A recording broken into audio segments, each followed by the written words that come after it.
edema intersticial. ¿Cuál es ese? Este se encuentra sobre todo pues a nivel ependimario, creo, o periventricular. Periventricular. Ajá. Y bueno, es más que nada por una extravasación del espacio ventricular ¿De hacia... líquido cefalorraquídeo? Ajá. Ok. Y pues nos dijo que este es el único edema que vamos a encontrar en pacientes que tienen sobre todo hidrocefalia. Muy Y bien. se da más que nada por la dificultad del paso de la circulación del líquido cefalorraquídeo. ¿Qué más vimos? Ahí nos quedamos, doctor. ¿Dudas y preguntas ahorita, chicos? ¿O continuamos?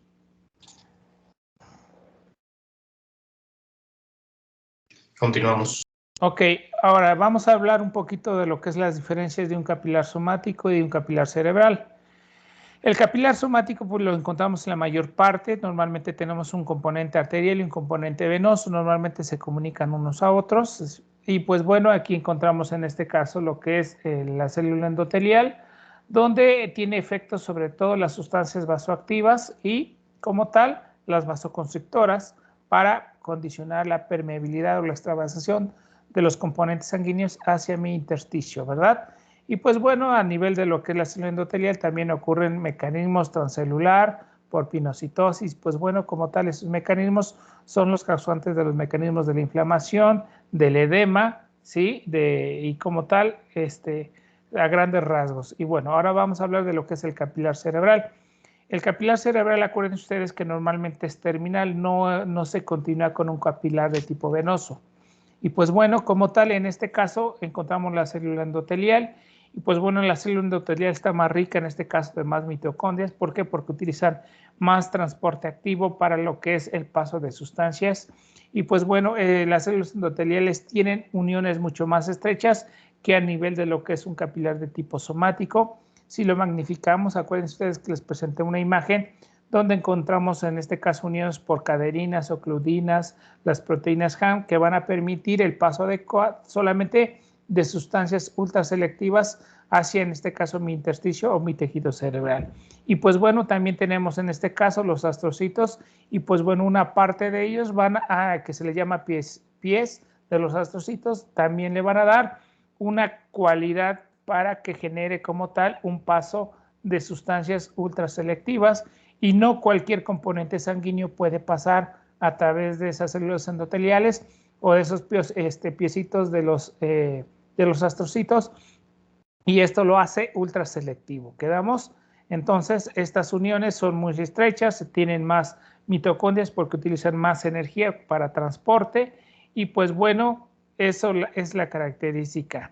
Ahora, si se dan cuenta, aquí yo tengo mi componente sanguíneo, aquí yo tengo a mi célula endotelial, aquí y están mencionando diferentes tipos de transporte, de difusión activa, de transporte paracelular, de transporte de proteínas y pues bueno, aquí los mecanismos inmunológicos que también por medio de lo que es en este caso exocitosis y endocitosis para el paso del mismo y que bueno, si se dan cuenta, no todos los componentes sanguíneos pasan a nivel, en este caso, intersticial o del tejido cerebral y pues le da esa calidad, esa barrera hematoencefálica donde hacen un ultrafiltrado.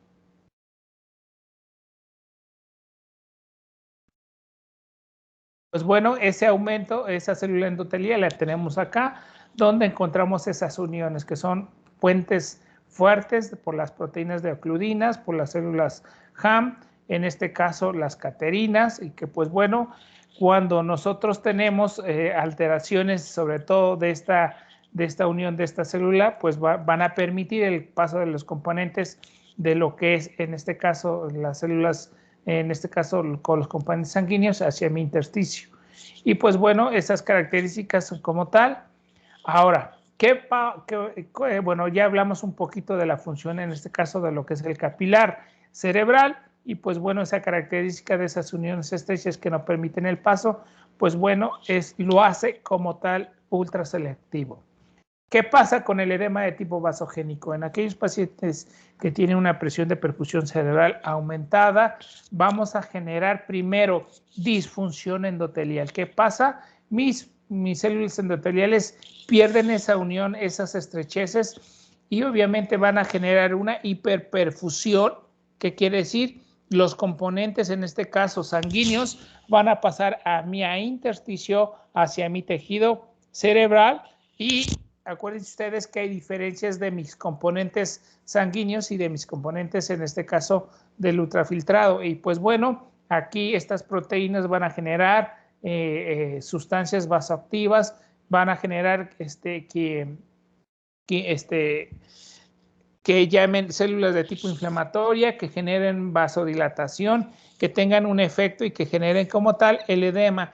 Y este edema normalmente lo encontramos a nivel de lo que es la sustancia blanca. Y pues bueno, si se dan cuenta, se extravasan, en este caso, las estrecheces, las uniones, en este caso las células endoteliales se perdieron, y pues bueno, aquí el componente va a ser más componente sanguíneo. ¿Ok?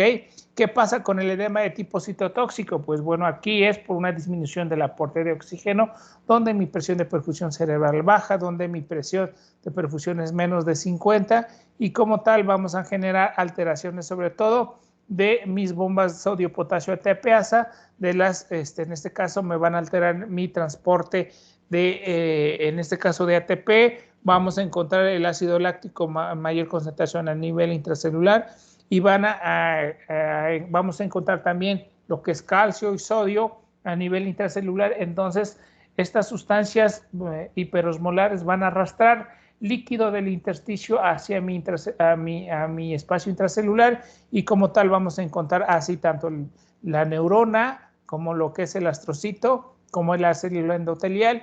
Y pues bueno, esto es la característica sobre todo en aquellos pacientes que tiene un problema de, sobre todo, de aporte de oxígeno a nivel neuronal. ¿Ok?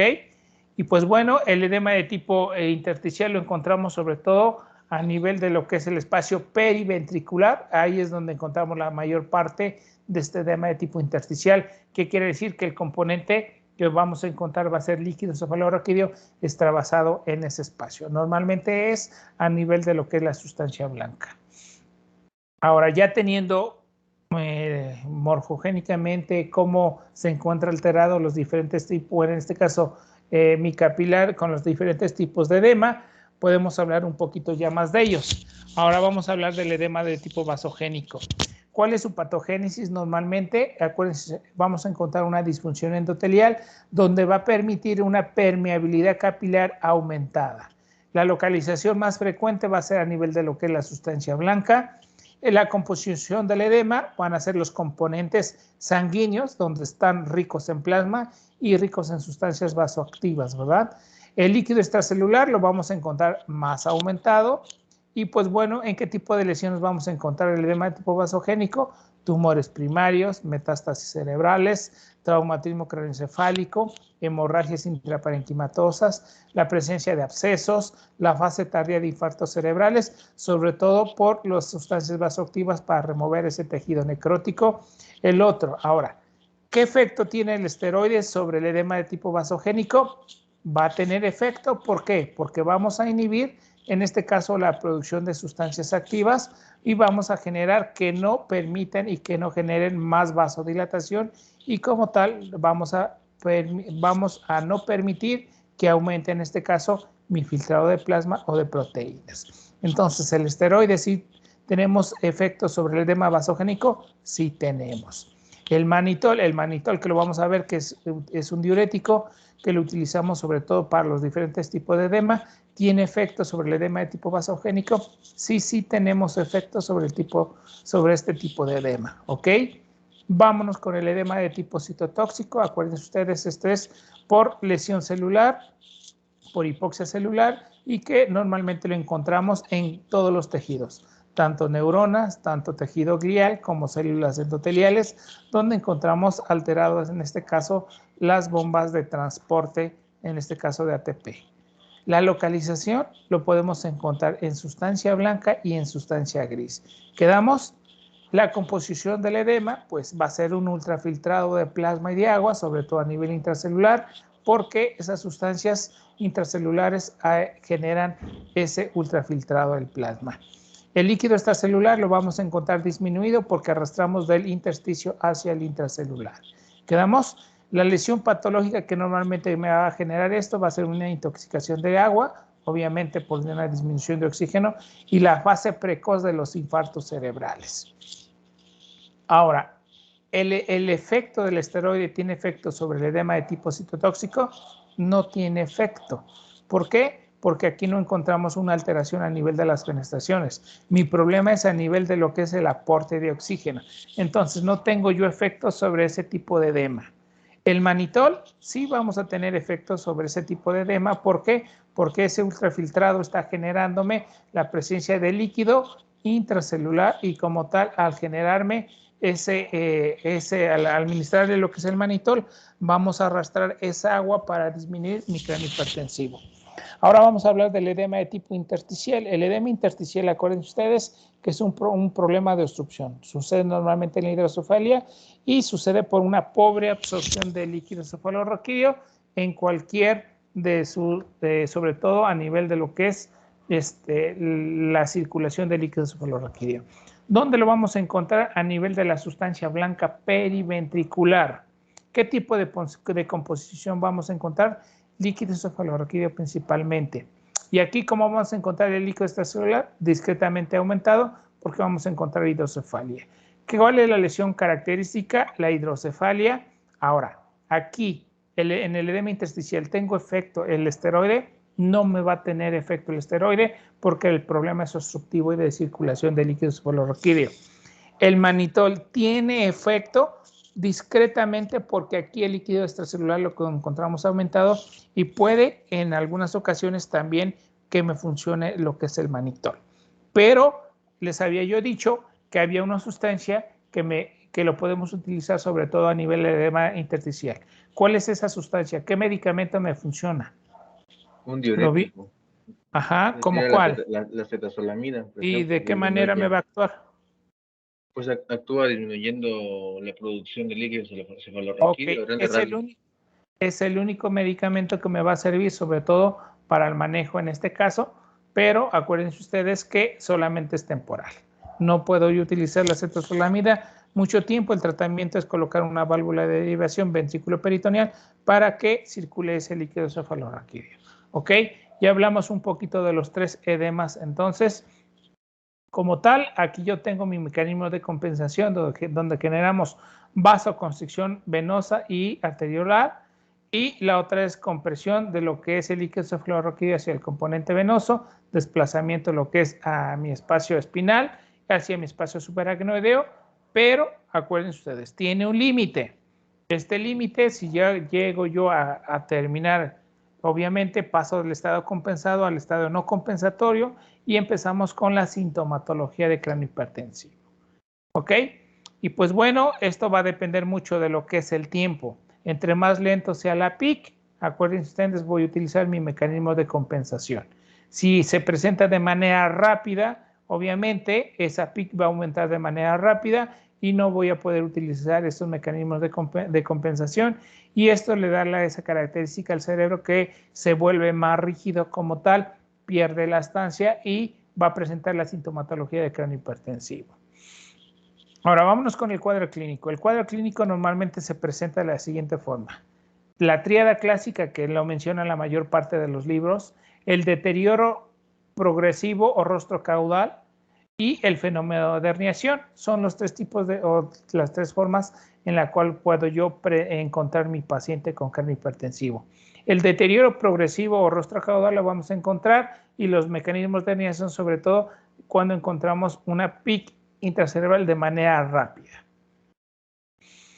El cuadro clínico, bueno, la cefalea. Vamos a encontrar los pacientes que siempre van a referir cefalea, tanto para dormir como en el día, durante todas sus actividades.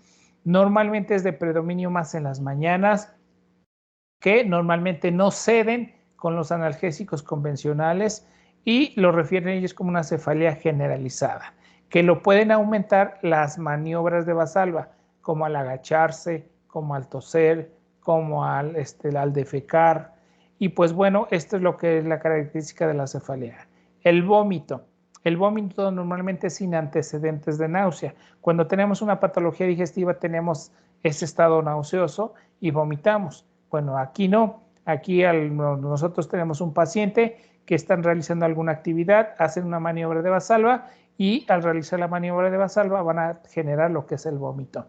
El otro es el papiledema. Bueno, para el papiledema tenemos que hacer en este caso la presencia de un fondo de ojo para que podamos ver en este caso las características sobre todo de mi papila. Y la otra que yo les puse es la presencia de diplopia.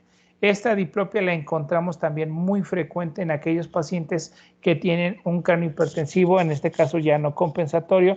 ¿Por qué? Me está indicando sobre todo la lesión del sexto par craneal. Y pues bueno, este es un fondo de ojo. Obviamente cuando vamos a la consulta de oftalmo nos colocan gotas para generar la dilatación de la papila y pues bueno, la pupila, perdón, y donde vamos a encontrar, en este caso mi papila, en este caso la salida, la convergencia de los vasos arteriolares, venosos, el borde que normalmente lo vamos a encontrar bien nítido, ¿sí? Y pues bueno, aquí encontramos la fobia y pues la característica es como tal de la retina. Y pues bueno, ¿qué pasa en aquellos pacientes que tienen un aumento de presión intracerebral de manera rápida o súbita? Vamos a encontrar en este caso el borramiento de los bordes y podemos encontrar sobre todo la presencia de hiperemia al nivel de los bordes que me está indicando la presencia de hemorragias, sobre todo a nivel peripapilar. Y pues bueno, esto lo podemos encontrar sobre todo en pacientes que tienen una presión intracerebral de manera rápida. En aquellos pacientes que tienen un periodo compensatorio, pues bueno, vamos a encontrar sobre todo que la papila se van a perder los bordes, los vamos a encontrar excavados. En este caso vamos a encontrar, mencionan ellos que vamos a encontrar aumentado de color a nivel de los bordes. Vamos a encontrar también lo que es cortamiento de los que son los vasos arteriales y venosos. Y pues bueno, como tal, esto puede llegar a generar un problema progresivo y generarme lo que es la atrofia de la papila. Y como tal, un paciente con cráneo hipertensivo severo puede generarme ceguera, sí me puede generar ceguera. Y si se dan cuenta, aquí ya tenemos una papila completamente atrófica, donde se perdieron los bordes, donde en este caso generaron la pérdida y la lesión sobre todo de las células de la retina y de las neuronas. Y pues como tal, esto es por la compresión que tenemos sobre todo a nivel de lo que es la papila. Y bueno, aquí si se dan cuenta tenemos una imagen de un paciente, un corte sagital, donde encontramos una lesión a nivel del lóbulo temporal y parietal. Si se dan cuenta es una masa de gran volumen. Obviamente este paciente utilizó mecanismos de compensación y como la papila fue cambiando y pues bueno, como tal me está generando una papila que es en este caso crónica, donde los bordes se ven pigmentados. En este caso, obviamente la pérdida y la elevación se perdió y tenemos la excavación directamente y es muy seguro que este tipo de paciente tenga problemas sobre todo del campo visual. La pérdida del campo visual periférico, posteriormente centrales y que pueden llegar a perder o generar ceguera de forma bilateral. ¿Ok? La otra es la lesión de lo que es la parálisis del sexto par craneal. ¿Por qué la parálisis del sexto par craneal? Pues bueno, este par craneal tiene la característica de que es uno de los más largos y la otra es delgado. Entonces pasa por lo que es el cuerpo del esfenoides, pasa por lo que es el seno cavernoso, pasa por lo que es la hendidura y cualquier masa o cualquier aumento de mi presión intercerebral me puede comprimir este nervio y me puede generar lo que es la diplopia o la afección del sexto par craneal. Si se dan cuenta, aquí yo tengo mi ojo donde mi tercer par craneal me lo jala porque yo ya tengo una lesión directamente de mi sexto par craneal. Entonces, mis pacientes que tienen en este caso lesión del sexto par craneal rotan la cabeza hacia el lado contralateral para que puedan en este caso centrar la mirada. ¿Qué otros síntomas refieren los pacientes? La presencia de acufenos, obviamente en este caso por lo que es el flujo, en este caso a nivel carotídeo, pues bueno, muchos de los pacientes lo refieren. Otro es por la presencia de lo que es hipertensión. Acuérdense ustedes que la tríada me va a generar como tal hipertensión y pues bueno, los pacientes refieren acufenos. Trastornos mentales, sobre todo en aquellos pacientes que tenemos hematomas o pacientes que tenemos masas a nivel de lo que es el lóbulo frontal o a nivel del temporal, en la cual me pueden generar cambios de personalidad y como tal referirse como trastornos mentales.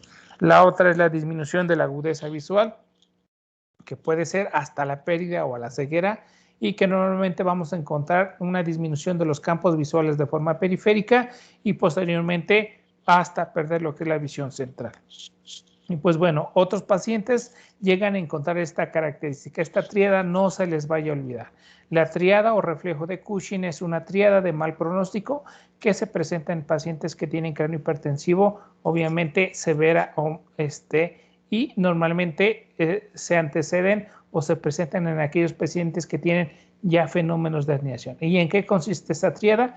Hipertensión arterial, bradicardia y trastornos del patrón respiratorio, que puede ser una respiración de Chase-Stock o una respiración de tipo neurogénica central. ¿Ok? Entonces no se les vaya a olvidar esta tríada que la vamos a ver más adelante.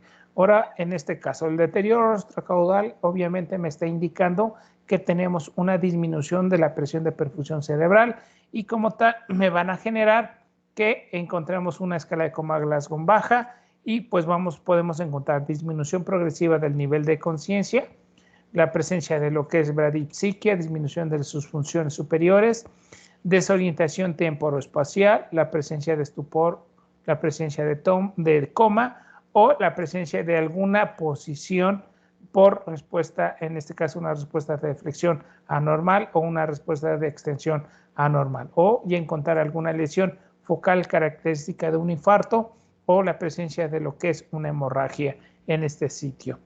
Y pues bueno, saben ustedes que este deterioro rostrocaudal está relacionada con la disminución de perfusión cerebral y está relacionada con la disminución del flujo sanguíneo cerebral. Como tal, esto me va a generar hipoxia e isquemia, y esta isquemia puede ser de manera irreversible, que si yo no atiendo a mi paciente va a quedar con secuelas o se puede llegar a morir. Y pues bueno, aparecen los mecanismos de herniación central. Los mecanismos de herniación central, bueno, en este caso los mecanismos de herniación suceden cuando tenemos una presión intracerebral de manera rápida, abrupta, y pues bueno, podemos encontrar alteraciones de lo que es la respiración, alteraciones de la pupila que pueden ser midriáticas o mióticas, alguna postura de decorticación o de descerebración, que son sobre todo la posición que vamos a encontrar de los brazos en extensión. Podemos encontrar ya incluso en un estado de flacidez, que ya también me está indicando una lesión de la vía córtico-espinal de forma bilateral, y la tríada de Cushing. Entonces, el mecanismo de herniación se va a presentar de manera rápida en pacientes con cráneo hipertensivo severo. Y pues bueno, vamos a ver los diferentes tipos de herniación. La herniación del cíngulo. El cíngulo, acuérdense ustedes que es una protuberancia de lo que es el lóbulo frontal, que la encontramos sobre todo a nivel central en la zona interhemisférica. Aquí yo tengo mi os del cerebro, que obviamente que sirve como fijación también y en este caso de sustentación de mi tejido cerebral. Y bueno, aquí yo tengo el cíngulo.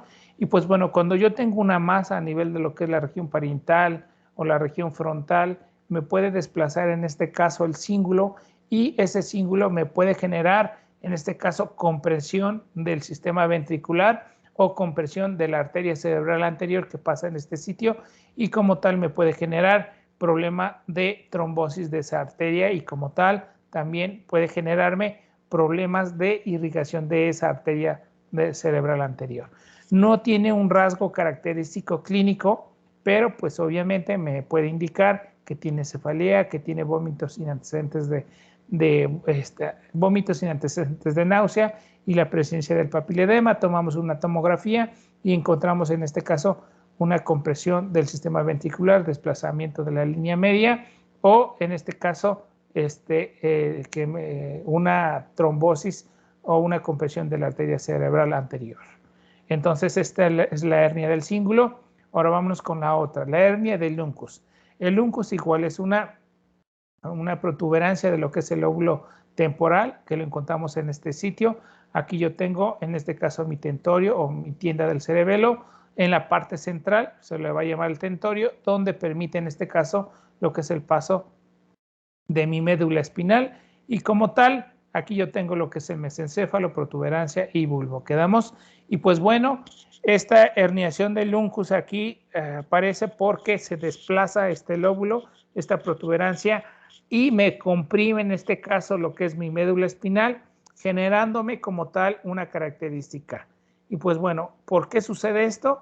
Es cuando encontramos sobre todo masas de gran tamaño, la presencia de un hematoma epidural, que es muy característica esta herniación uncal por un hematoma epidural, un hematoma subdural crónico de gran volumen que me está generando desplazamiento y compresión, y la otra es por presencia de neoplasias del lóbulo temporal.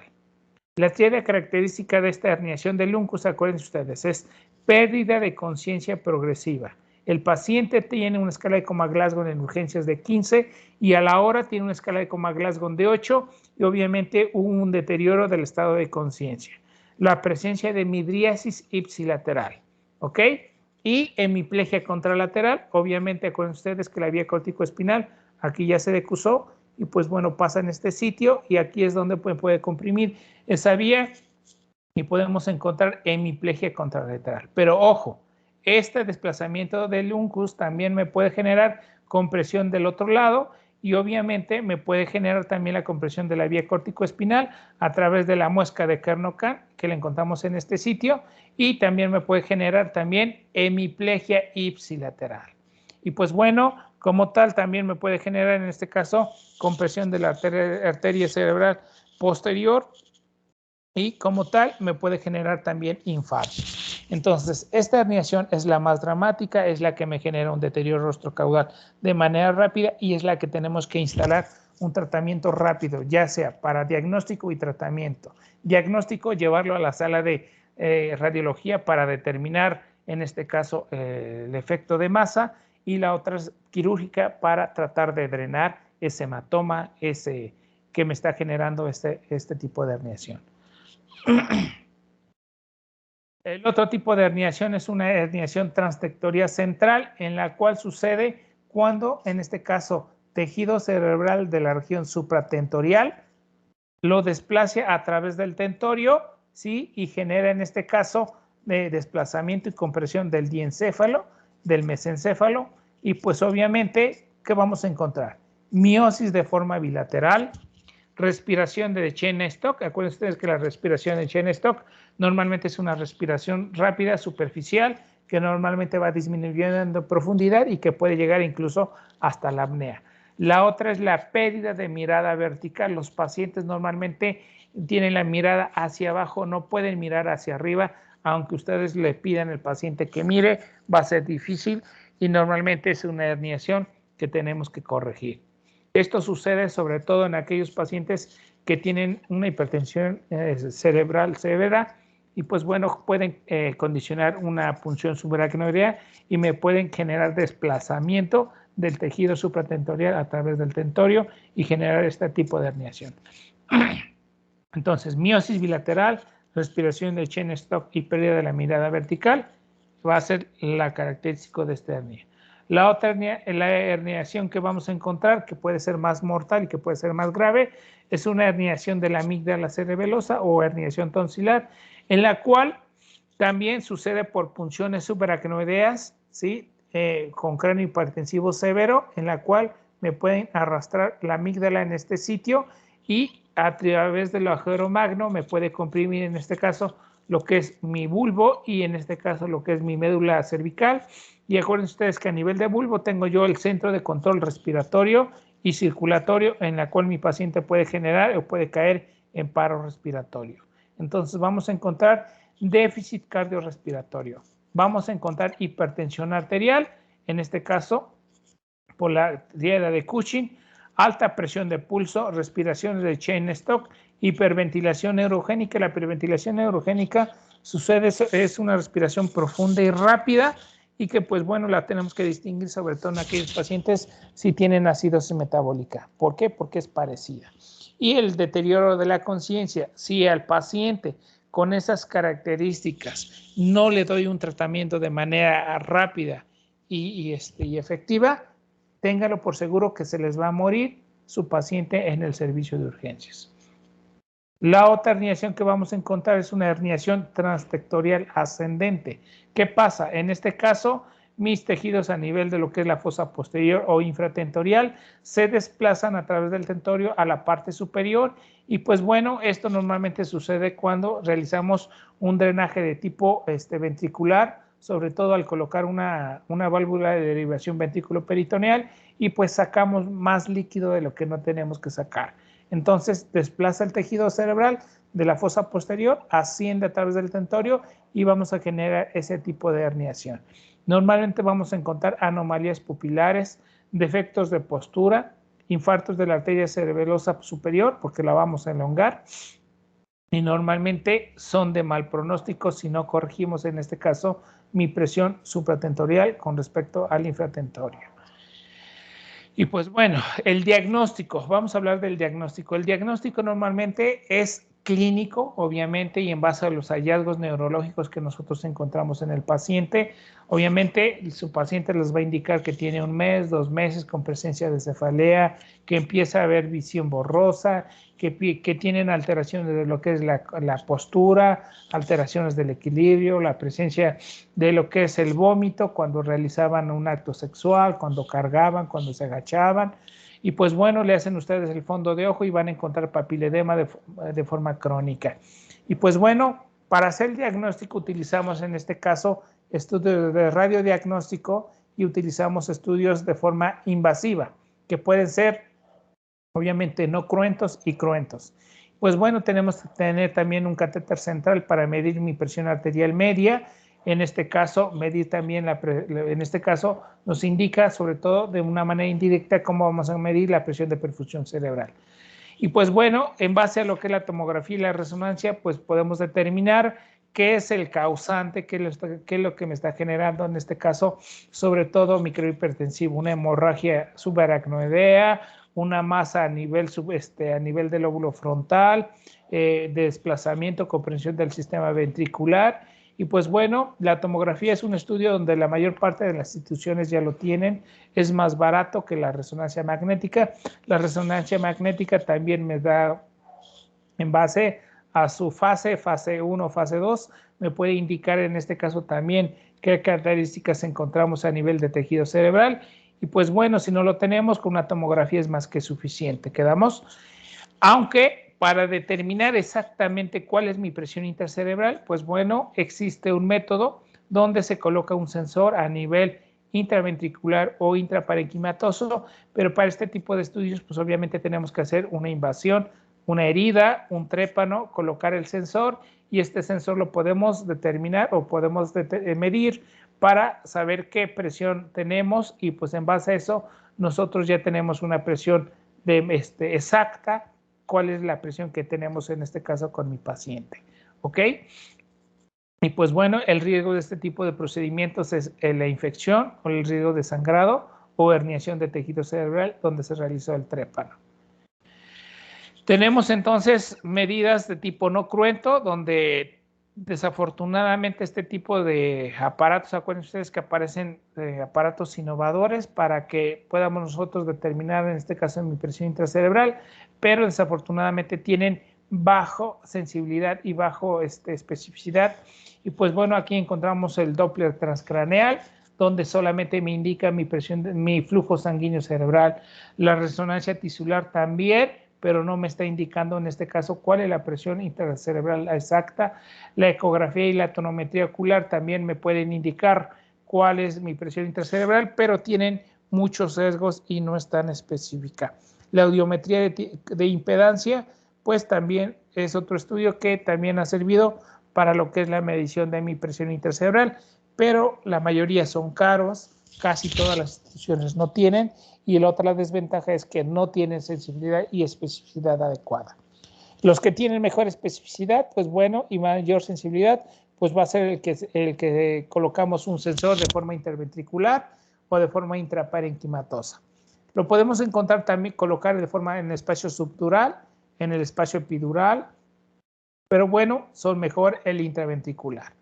Y pues bueno, también tenemos en este caso la oximetría venosa yugular, pues bueno, es de una manera indirecta. Anteriormente se determinaba en este caso cuál es la oxigenación de mi vena yugular interna y podemos determinar qué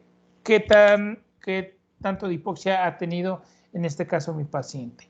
Y pues bueno, también la línea arterial, sobre todo para determinar mi PAM y saber sobre todo qué presión arterial cerebral tiene. Aquí en esta imagen tenemos una imagen de un paciente, obviamente es un paciente que está en la unidad de cuidados intensivos, donde tiene una línea venosa central. En este caso, en lugar de dirigirla hacia lo que es la vena cava superior y la unión con la aurícula, bueno, se dirige hacia la parte superior. Si se dan cuenta, aquí tenemos el catéter, tomamos muestras de oxígeno y determinamos la saturación de oxígeno. En condiciones normales varía de 55 a 75 milímetros de mercurio. Y pues bueno, esto me está indicando que si disminuye menos de 55, me está indicando que mi paciente normalmente tiene hipoxia cerebral. Obviamente sabemos que tiene hipoperfusión cerebral. El otro son los sensores que les había yo dicho. El mejor sobre todo es el intraparenquimatoso, el intraventricular es el mejor. El intraventricular, ¿por qué? Porque hacemos una incisión, un trépano, pasamos el sensor a nivel de lo que es el ventrículo lateral y ya lo llevamos hacia un registro gráfico y determinamos sobre todo la medición de mi presión intracerebral. El otro es el intraparenquimatoso, el otro es el tipo subdural, el otro es epidural y pues bueno, tiene como tal sus riesgos, que es el riesgo de infección y el riesgo de sangrado y el otro es el riesgo de herniación de tejido cerebral. Pues bueno, si nosotros tenemos esta forma de medir mi presión intracerebral, pues bueno, ¿qué hacemos? Este sensor lo pasamos a un registro y en ese registro gráfico podemos determinar cómo encontramos mi paciente. En condiciones normales, aquí les voy a presentar, este es un paciente que tiene una presión cerebral de 10 a 15, donde tenemos las siguientes ondas. Tenemos una onda de percusión, que es una onda alta, que está relacionada con mi presión de tipo sistólica. Posteriormente desciende, vuelve a ascender y aparece otra onda que se le llama onda tidal. Esta onda tidal es la que me indica qué presión tengo yo a nivel intracerebral. Desciende y posteriormente aparece una muesca y asciende y aparece otra onda y esta es la onda dicrótica y esta onda dicrótica normalmente está relacionada con mi presión de tipo diastólico. Y este es un paciente que tiene un registro gráfico con presión intracerebral normal. ¿Qué pasa en aquellos pacientes que tienen cráneo hipertensivo? Estamos hablando más de 20 milímetros de mercurio. Pues bueno, si disminuye mi flujo de perfusión cerebral, obviamente mi onda de percusión va a disminuir porque me lo comprime. Entonces, en este caso, la onda de percusión es baja y fíjense cómo la onda tidal es de mayor volumen que las otras y pues esto es lo que me indica el grado de presión intracerebral. La onda dicrótica hay cambios, pero no son tan significativos como en el resto. Esto está relacionado con la frecuencia cardíaca, está relacionada con la frecuencia respiratoria y con la distensibilidad craneal. ¿Quedamos? Ahora, en este gráfico los represento cómo tengo yo en este caso mi presión intracerebral y en este caso mi volumen intracraneal. Y pues bueno, si se dan cuenta, aquí yo tengo mi paciente que tiene una presión normal, donde los tres componentes se mantienen de manera íntegra. Y pues aquí yo tengo mi onda de percusión, tengo yo lo que es mi onda tidal y mi onda dicrótica y bueno, el registro se mantiene normal. Si empieza a tener una masa o si empieza a tener alguna alteración en alguno de los compartimentos, bueno, ese gráfico cambia completamente y empieza a aparecer lo que es elevación de la onda tidal y pues bueno, este registro se va presentando.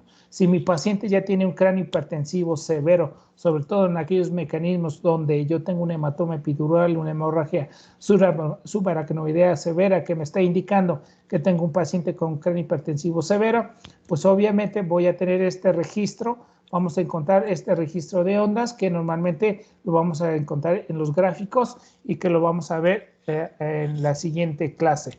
Y pues bueno, hasta aquí tenemos sobre todo los cambios que vamos a encontrar de forma gráfica, sobre todo de mi presión intracerebral. Y pues bueno, mañana hablamos en este caso de las ondas, sobre todo en aquellos pacientes que tienen una hipertensión arterial severa. ¿Quedamos? Las ondas normalmente que tiene un paciente que tiene una presión de 20 a 50, pues vamos a encontrar unas ondas de tipo B. En aquellos pacientes descompensados vamos a encontrar ondas de tipo A que las vamos a ver el día de mañana. Y pues bueno, no sé si tengan alguna pregunta, chicos.